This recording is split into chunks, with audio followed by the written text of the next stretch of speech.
warm, warm welcome to each one of you. Such a treat to gather together, everyone here in person, everyone online. It is another beautiful Sangha day, beautiful community day. And just a couple of brief announcements before we get started. One is that tonight the art tour will be happening from 6 to 8:30 p.m. Eastern Time. It's a virtual only event, and you can just use that same link that's on the homepage. If for those who are online right now, it's the same link as this one. And for folks in person, you can find it there on the homepage and under a big black button that says join here.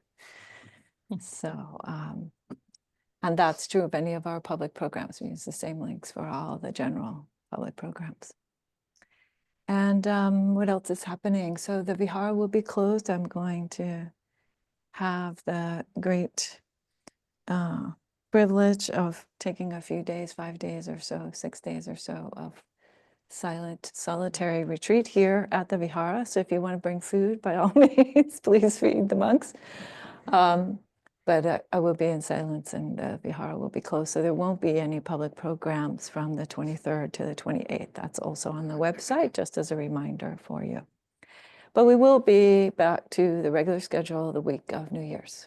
So pretty much as usual. Yes.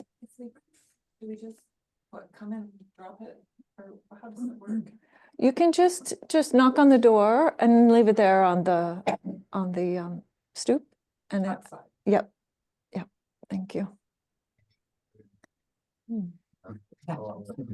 I mean, I prefer vegetarian food, but other than that, it's entirely whatever's offered is gratefully accepted. So it's fine. Thank you for asking. Okay, so that's it for announcements for today. And hi, Mark.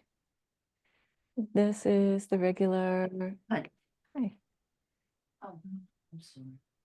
So Susan, maybe you want to also mute your mic, and Elizabeth también. So this is the regular Sunday Sounds of Dhamma program, and that means that I'll offer about a 10-minute or 15-minute guided meditation, and then about a half an hour or so of Dharma talk, Dharma reflection, and then we'll have a bit of time for comments, questions, reflections, concerns, etc. Pardon? Oh, still paused.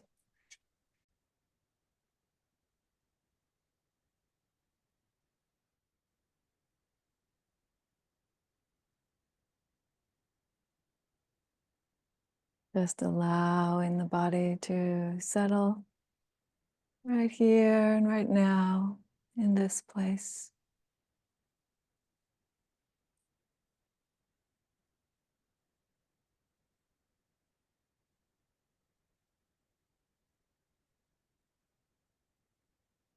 Feeling the weight of the legs and the feet.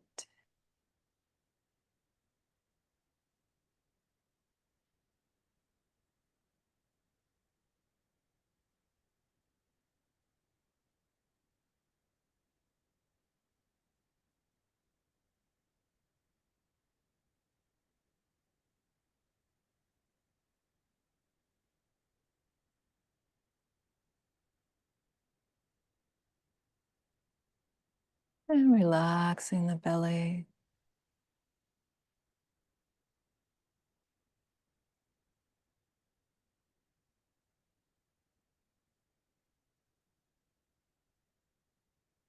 Tending to the natural stability of the body, supported by your seat.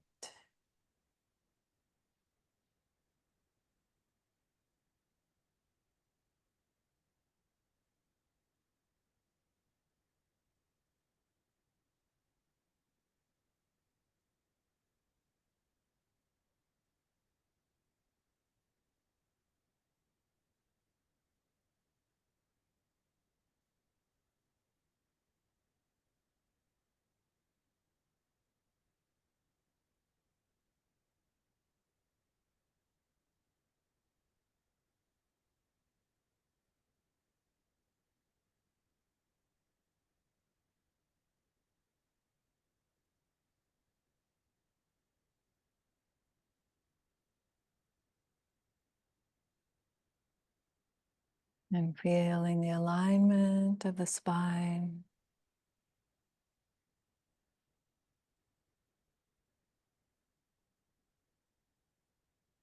So that you come into an upright and balanced position.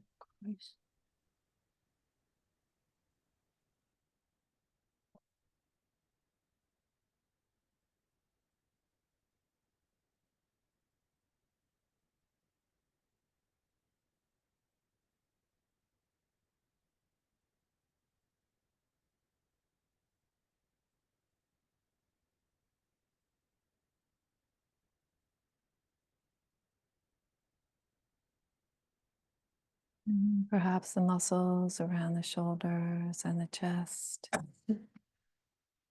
And soften and widen. Letting the bones carry the weight of the body.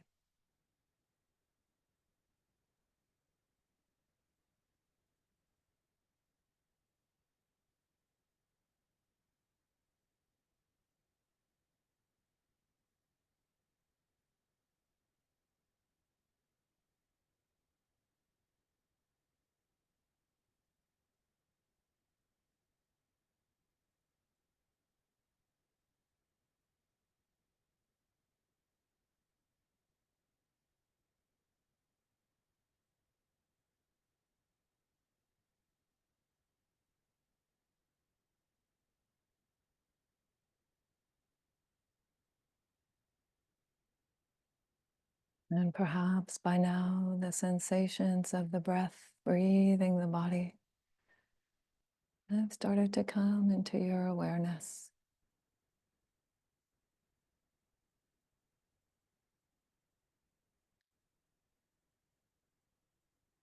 And then it's okay to just rest the mind on those sensations, just receiving them.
All sorts of other thoughts and sensations may be passing through the mind.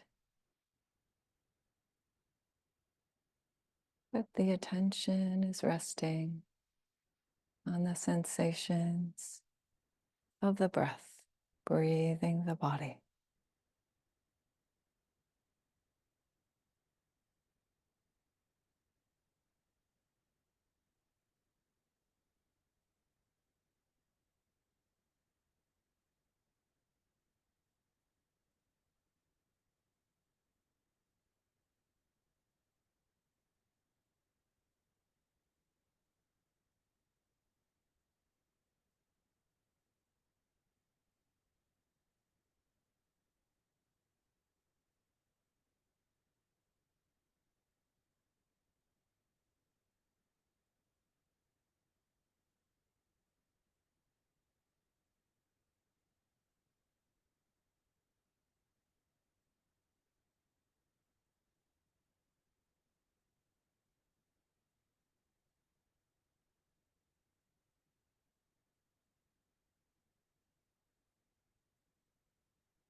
Wonderful. So that brings us to the Dhamma talk.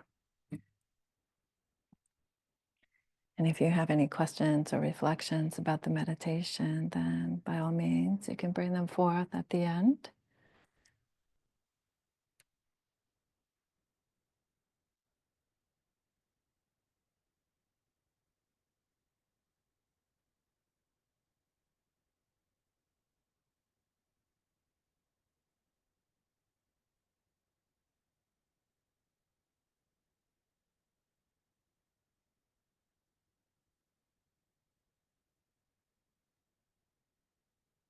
I'll begin as usual with the homage to the triple gem, the Buddha, the Dhamma, and the Sangha. If you know the chant, you can chant along, and if not, it's okay to just let it wash over you. Namo tassa bhagavato arahato samma sambuddhassa. Namo tassa bhagavato arahato samma sambuddhassa. Namo tassa bhagavato arahato samma sambuddhassa. Buddhang dhammang sanghang namasami.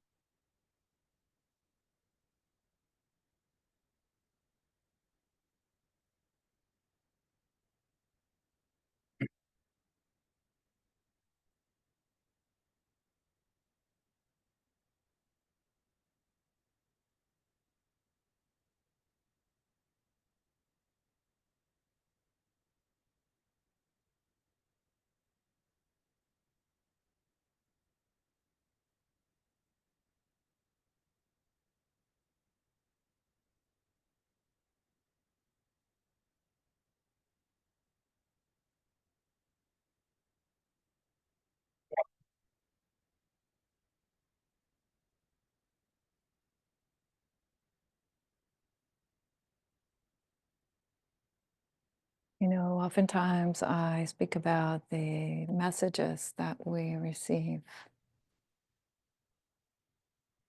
all sorts of ideas about how we should live our lives or how we shouldn't live our lives. They're kind of circulating all the time. And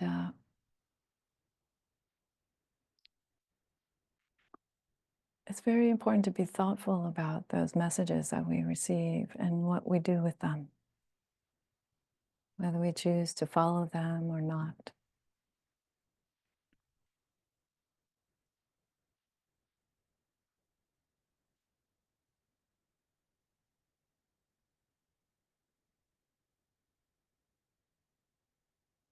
In fact, one of the things that I've noticed, because we are on Instagram, Dassanaya is, and I am, is the incredible variety of people who are giving life advice. Right? You might have noticed this yourself. All manner of folks. Doctors and psychiatrists and psychologists and seemingly random folks and clergy and sorts of people. All sorts of people. And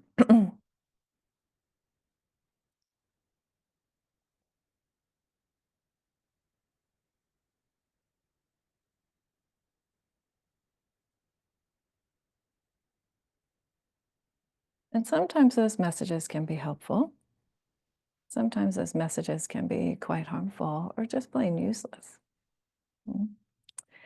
There's a very, very beautiful sutta. This isn't actually the main point here, but it comes to mind at this moment that there's a beautiful sutta in which the Buddha was traveling through a part of northern India where there were a lot of sages that would come through. There were a lot of teachers, spiritual teachers who were coming through.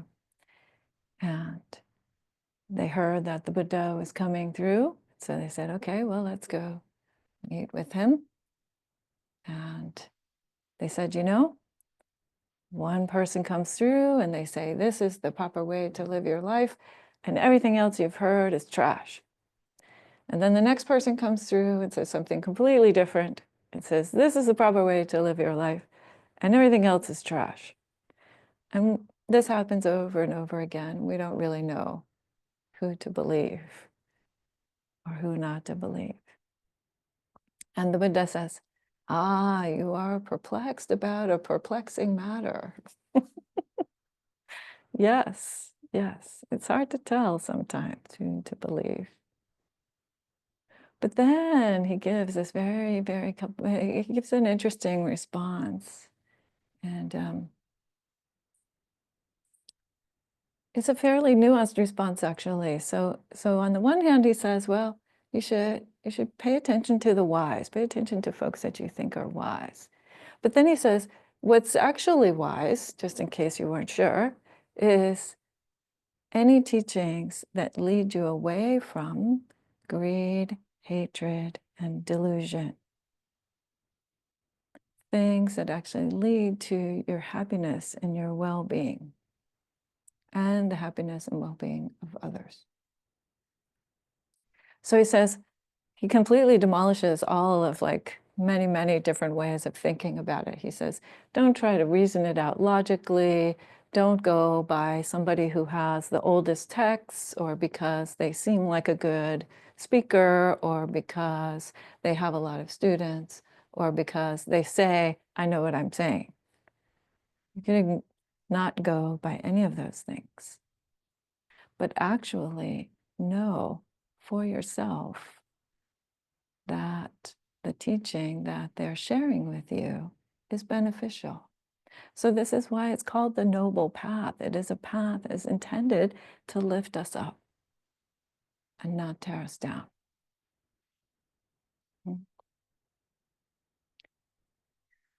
But the messages that we get this time of year, because so it's December, it's December 15th today, 2024, for those who are watching this perhaps recording later or listening. And so that means, at least here in the United States and in many parts of the world, it's Christmas time. It's Christmas time. And sometimes we get some messages about generosity, or we get messages about family, being with family, or we get all kinds of other messages. But there's a movie in particular that I spoke about last year, and I want to speak about it again this year. And that is a very well-known story called The Christmas Carol. It's been translated to many languages, so maybe some of you are familiar with the story, The Christmas Carol. So in A Christmas Carol, there's a story about a man named Ebenezer Scrooge in England a long time ago, and about his employee, Bob Cratchit. Bob Cratchit. And Scrooge, it's Christmas Eve, and Scrooge is a very, very greedy, stingy person. The first part of the story tells us all about his lack of compassion for the poor, his stinginess with his money, his rudeness, and perhaps outright abuse of his employee, Bob. The story paints him as a very, very difficult person who is essentially completely driven by greed and anger and delusion about life. And so what happens, though, is kind of interesting, right? So his partner, the first thing that you hear in the traditional accounts of this is all based on a book by Charles Dickens. And the first thing that you need to know, says the story, is that his partner, Jacob Marley, is dead. So Jacob Marley on Christmas Eve comes as a ghost, right? He comes as a ghost and he visits our good friend Ebenezer Scrooge. And what does Jacob tell him?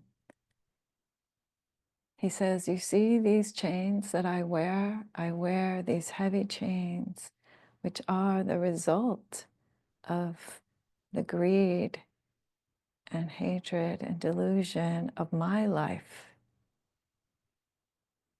He says, you will have to pay after your death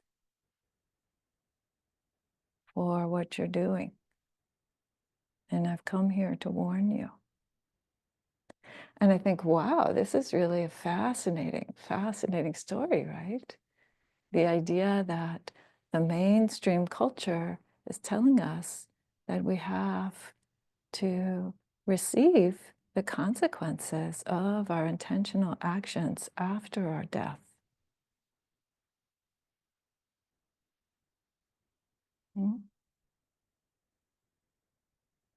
So in Buddhism, we call that karma, the functioning of the unfolding of the consequences of our actions of body, speech, and mind that are intentional.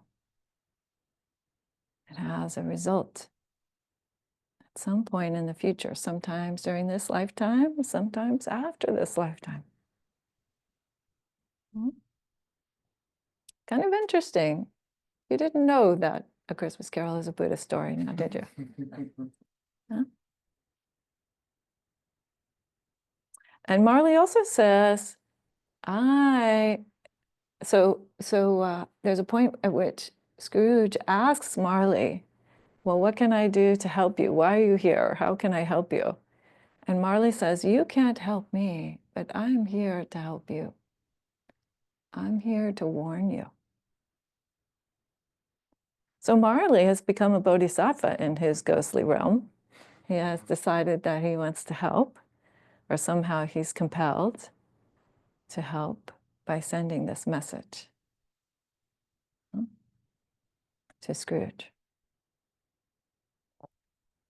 And then the story goes on, right? He's visited by the ghosts, more ghosts of Christmas past, of Christmas present, of Christmas future.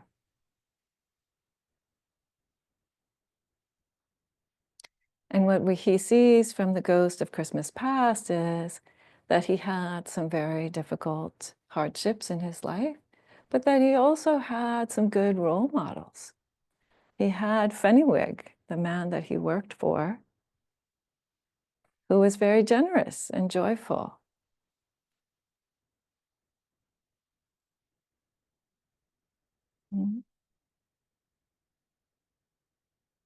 And encouraged him, actually, not to work too hard.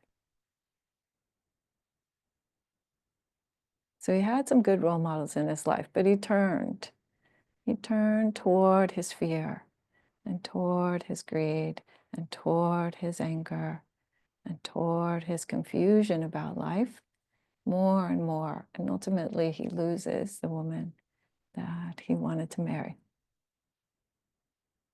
So then Christmas present comes, and he learns something about Bob Cratchit and Bob Cratchit's family. He actually didn't know, apparently, anything about Bob Cratchit's family until that visit from the ghost of Christmas present. And he learns that Bob has a disabled young boy, little Timmy. He has a disabled son.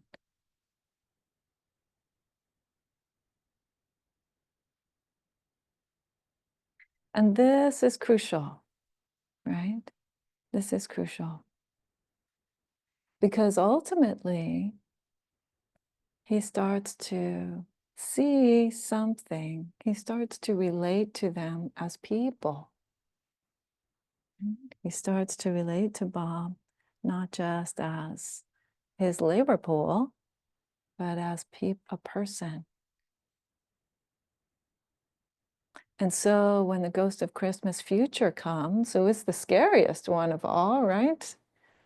The ghost of Christmas future doesn't even speak to him. He looks like the Grim Reaper in the movies. Huh? This black figure that only screams and doesn't speak.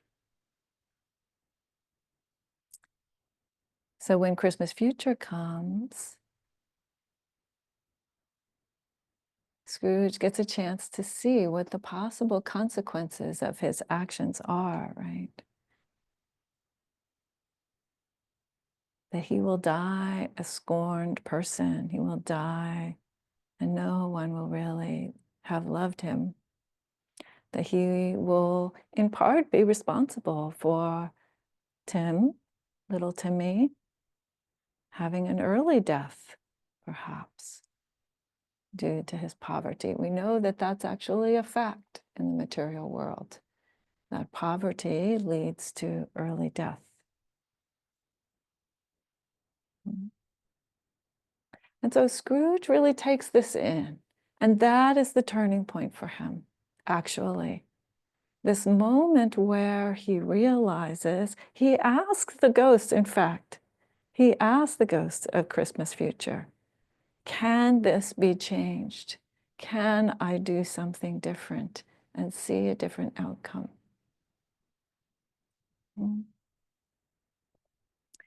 And so when the ghost of Christmas future leaves, he sets out to do that, right? He sets out to do that. Why? Because actually the turning point, the crucial moment for him is when he starts to have feelings for little Timmy, right? He doesn't want Timmy's death to be on him.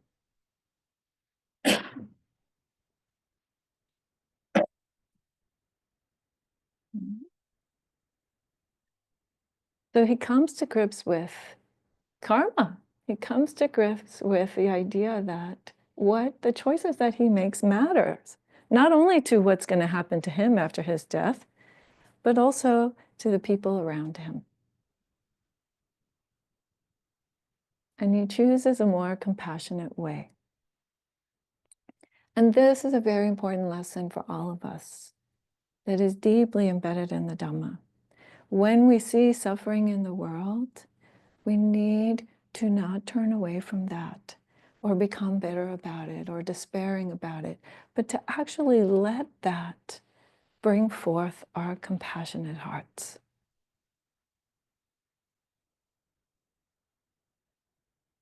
And to do what we can. We can't do everything, but we can do what we can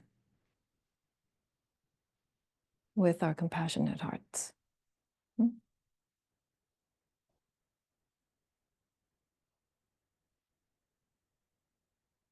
And then old Scrooge, he sees that it's not just about what's happening after he dies, but that he himself has a more joyful life, right? When he's not so driven by the three poisons, that he can find the joy in his life.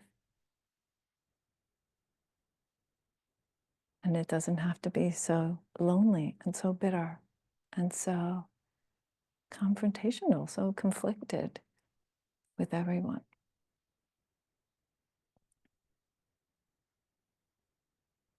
So it's a lovely story. It has a lot of positive Buddhist messages,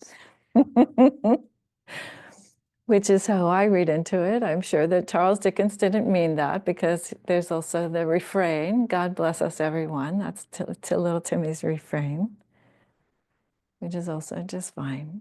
Whatever brings you that freedom from greed, hatred, and delusion, right? Whatever brings you away from greed, hatred, and delusion.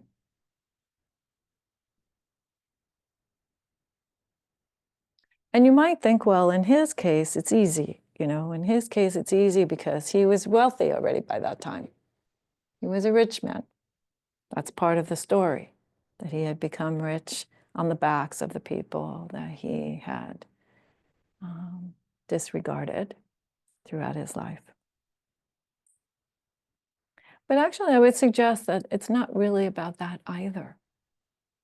that our ability to have a positive influence in the world is not based on our financial resources.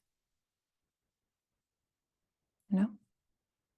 So I'll share with you briefly a story that that really touched me in this regard, and that taught me something about generosity and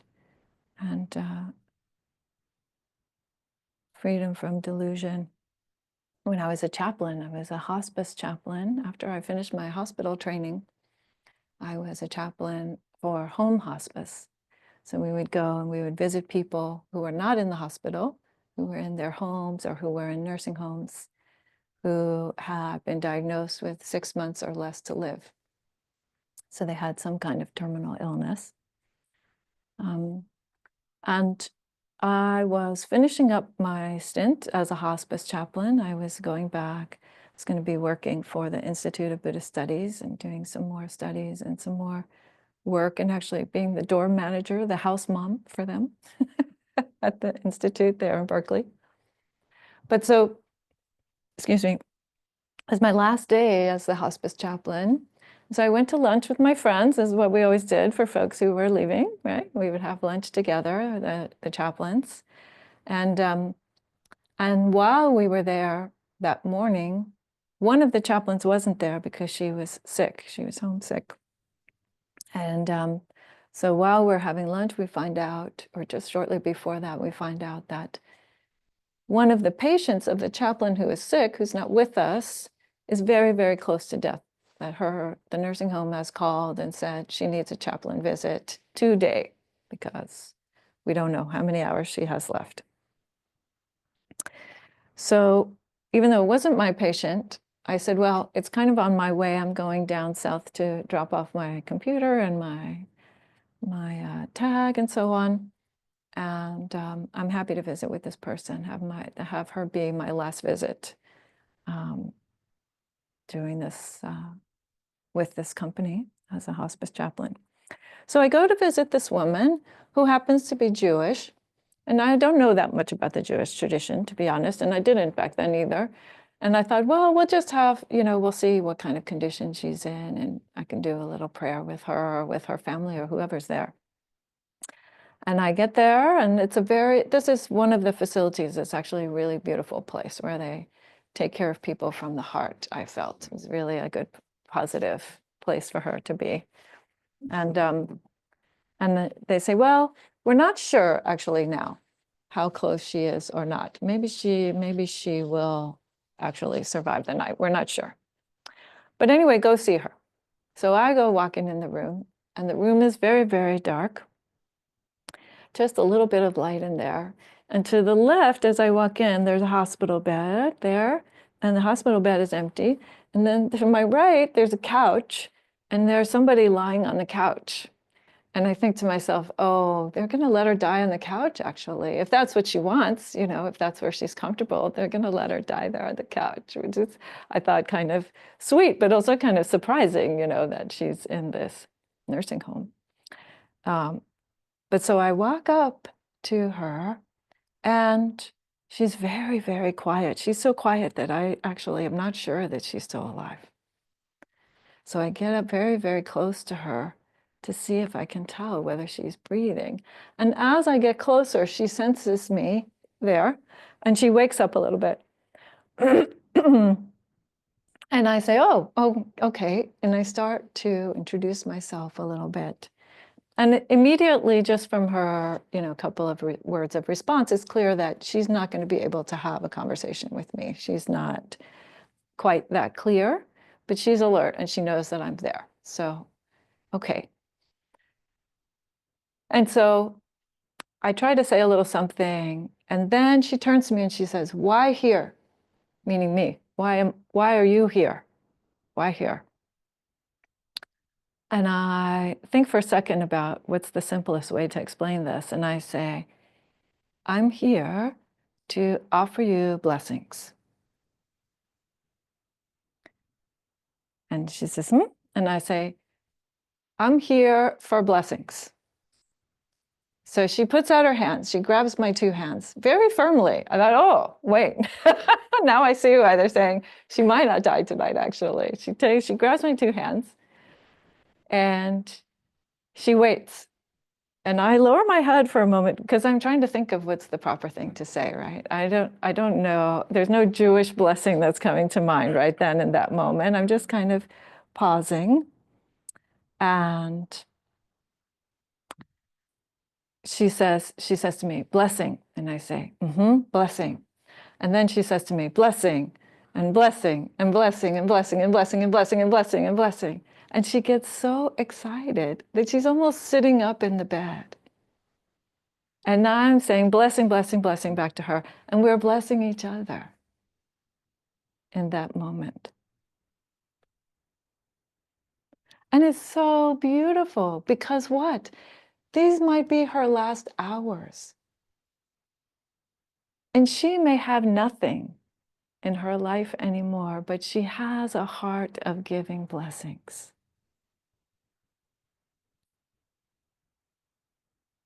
Wow. Wow.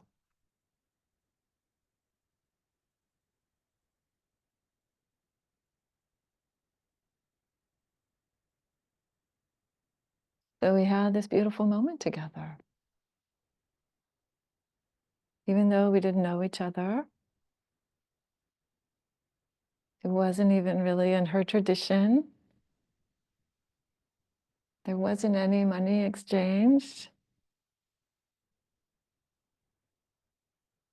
There was just this open heart of goodwill.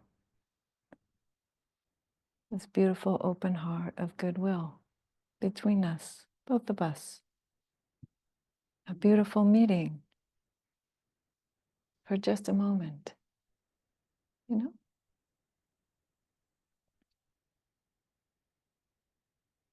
So remember that when you feel that you don't have anything to give,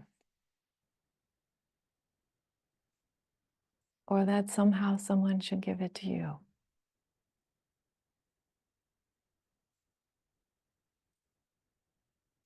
You have the blessings in your life, and you can give them.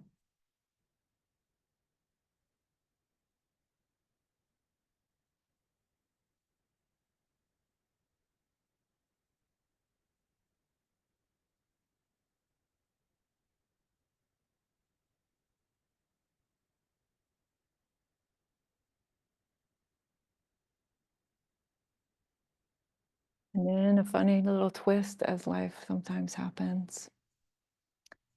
I walked out of there, I left the room, I zipped up my computer and thought, wow, that was an amazing last hospice chaplain visit for this particular go-around. And as I started to walk out the door, I glanced up at the wall. And in this particular hospice, what they did was they had photos of people's faces in frames and pictures all around the place. They didn't have these kind of like very bland landscape paintings anywhere. They had images of people's faces all over the facility.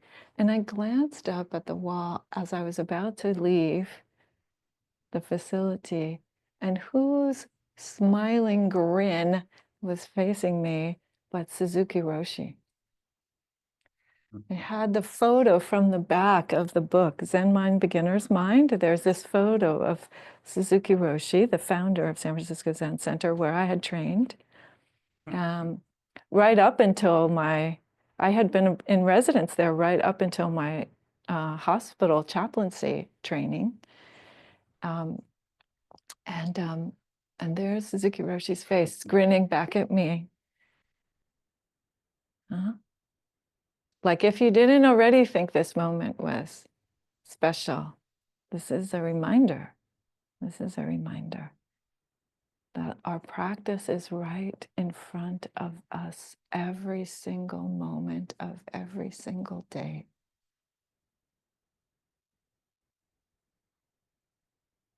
And nobody else has to give it to you.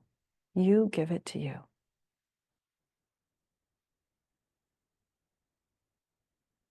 So remember your blessings, everybody, and give your blessings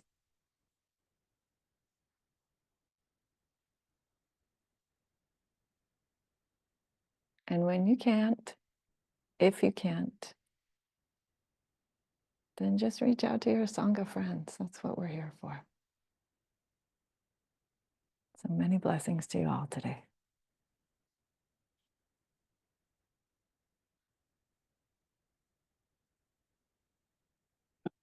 Yeah. All right.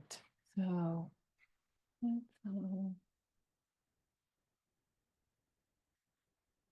wonderful. So we have a bit of time for comments, questions, reflections. There's some tissues on the table over there for anybody who might want one. About the talk or about the meditation. Get comfortable here.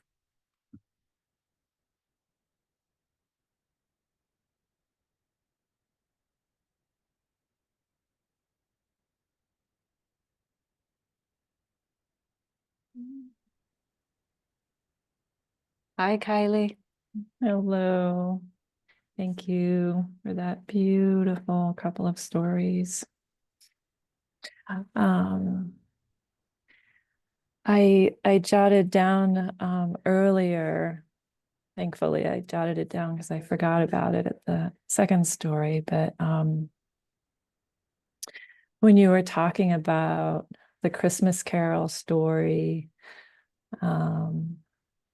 you said, oh, this isn't a Dharma. I'm sure he wasn't thinking that this is Dharma. And I was like, yeah, he probably wasn't, but it was there anyway. And it just made me think about the way that I love to read. I always have books going, and my favorite books are from the 19th century. I think there's a lot more Dharma. So I look for Dharma in literature that I read, or I don't know if I even look for it, but I always feel like it's there, so when the Christmas Carol, we watch that every year, you feel that Dharma. And in 19th century literature, there's lots of it. And then you get into 20th century literature and it starts to sort of dwindle, and modern literature, it's kind of hard to find. So I'm always open because I like to read modern books, and if people have have books that they've read. For example, I just read Braiding Sweetgrass. Maybe some people have heard of that. It's a gorgeous, gorgeous book, and full of indigenous wisdom and Dharma and interbeing. And it's just been a real, I read it before I go to bed and it makes me sleep really well. So just an invitation, if anybody has any good modern books that have that good Dharma vein running through them, I'm very curious and very interested. Thank you, Kylie. Thank you for the reflection.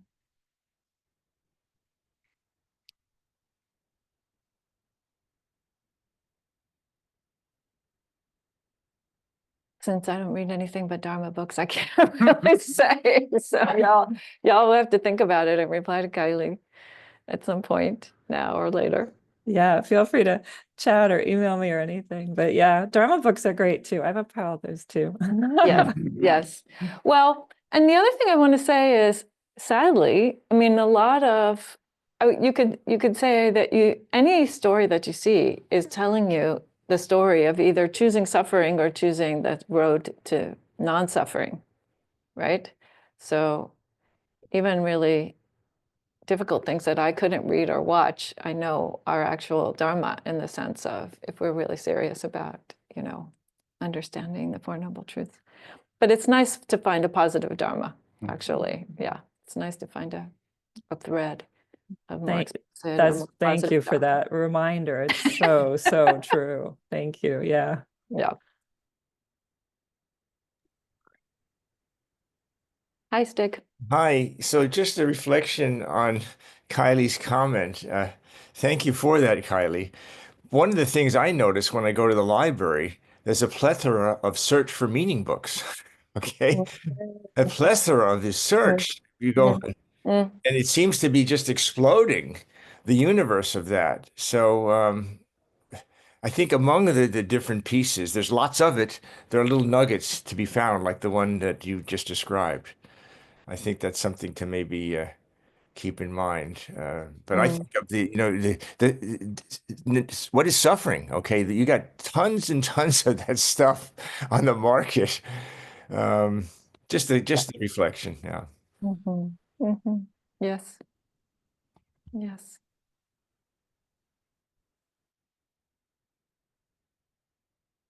Hi.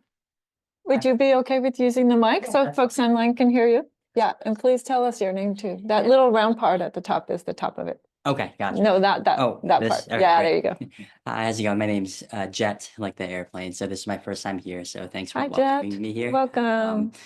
Beautiful story with the Christmas Carol. I've been exploring and doing a bit of reading of Buddhist, I guess, like related texts. I think One Thing's Fall Apart by Pema Chodron, Real Love by Sharon Salzberg, and I come from, I guess, a Catholic background, being raised or so. And I think there's been like a lot of it, I guess, like seems they have a lot of great teachings, but a lot of their current, I guess, discourse has been, in my opinion, like obscured or distracted by maybe possible political discourse or so. But going to my actual, I guess, question, what really struck me was the way that you explained karma, and I'm still trying to wrap my head around how karma applies to my moment-to-moment living.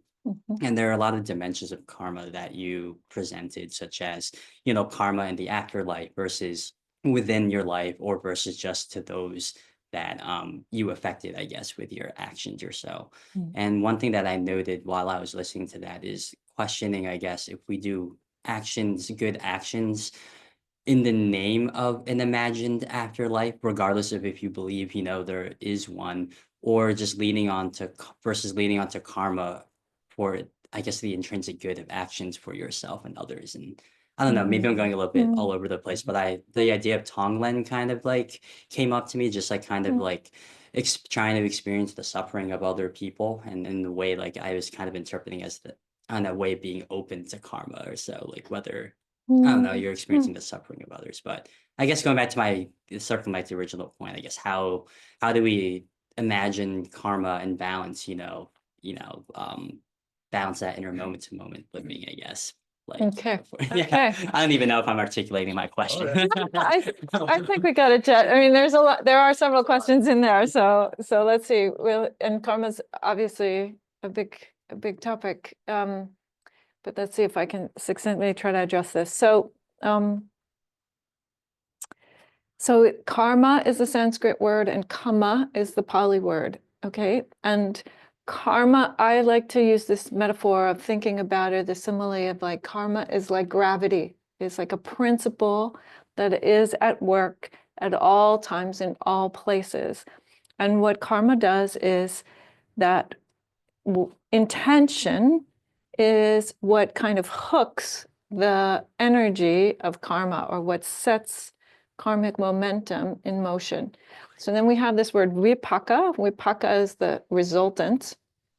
And so anytime you say something, you even think something, or you do something with intention, then you've set into motion a particular kind of result. And that result has many, many, many different factors. It has the factor of how you felt about the thing. Did you feel remorse for doing something bad versus like reveling in having done something harmful?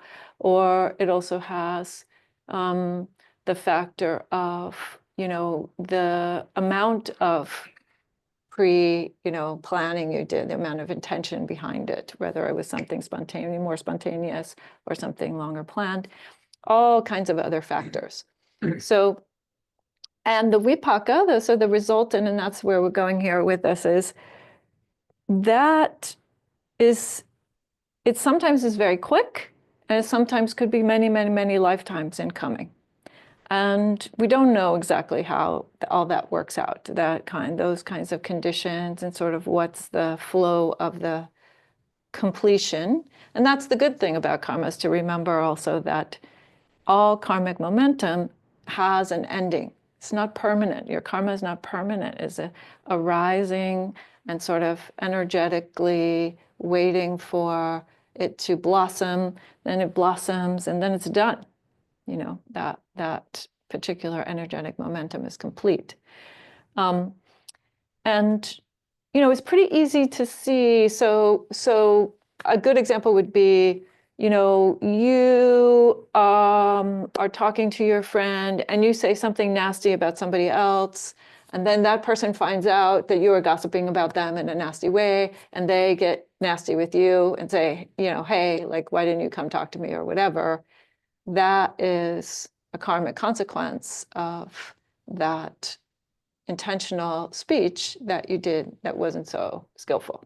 Or vice versa. Maybe you said something wonderful about them to your friend, and your friend goes to your other friend and says, hey, this person said wonderful things about you. And they come to you and they're like, wow, that's really wonderful. You know, I didn't know. Thanks for, you know, sharing with so-and-so that wonderful thing about me. So these are the ways in which we see very, very simple examples of how it all kind of works out in our lives.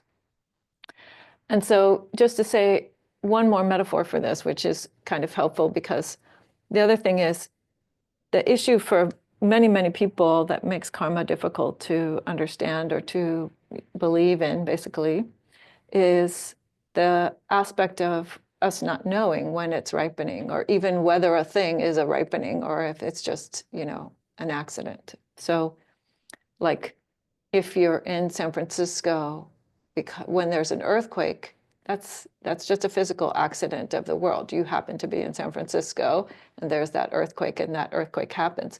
But if you go to San Francisco specifically to study earthquakes, then that's your karma. Whatever happens to you in the earthquake, that's your karma, because you intentionally went there for that purpose. You see what I'm saying? So there's a little bit of a narrow range in there that we need to understand.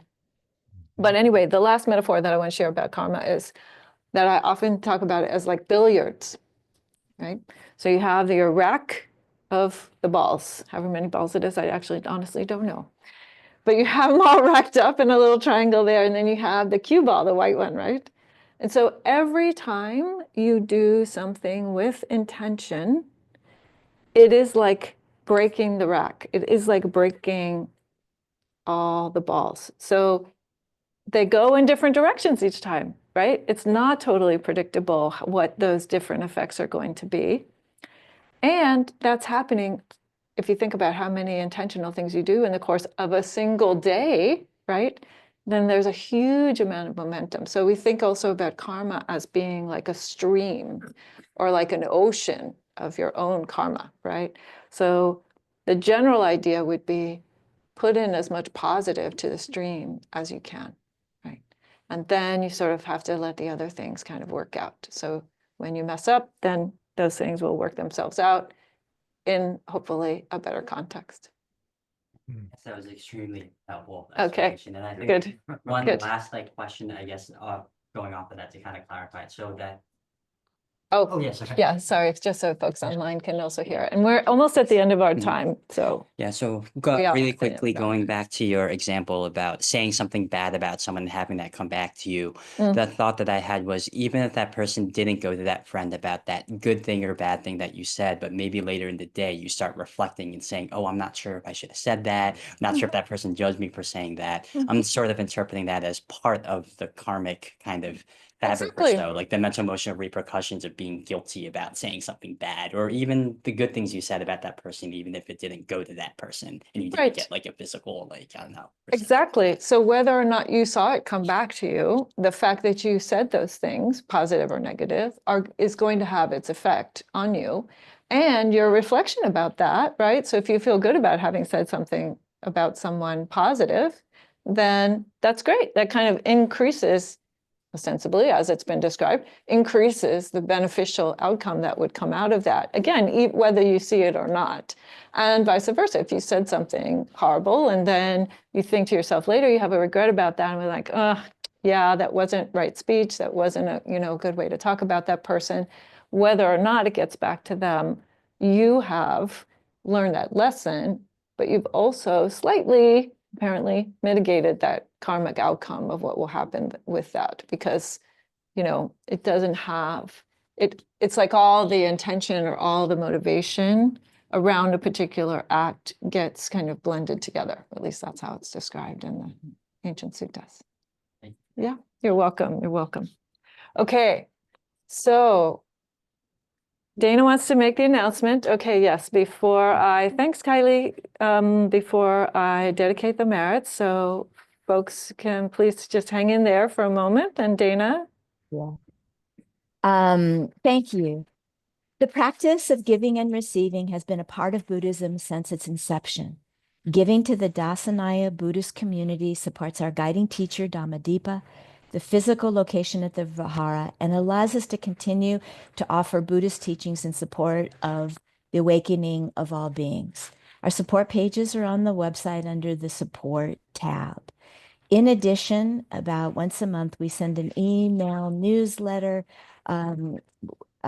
with a note from Dhammadīpā and notice of meditation classes and retreat schedules. You can sign up on the homepage.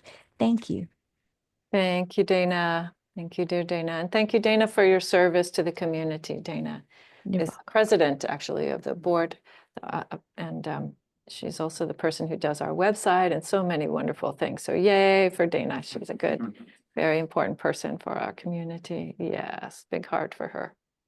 Okay, and for all of you, everyone whose presence and practice and support, material or financial or otherwise, for all of us and for all beings, may our practice to here today be of benefit, that beings might be free from mental and physical suffering, that they might be released from delusion about the nature of the world, that all beings might find peace and compassion in their hearts by the power of the Buddhas, the Dhamma, and the Sangha, and each one's efforts. May all beings be free. All right, dear friends, good to see you. Have a beautiful rest of your day. Thank you, Thank everyone. you. Beautiful day. Beautiful. Thank you.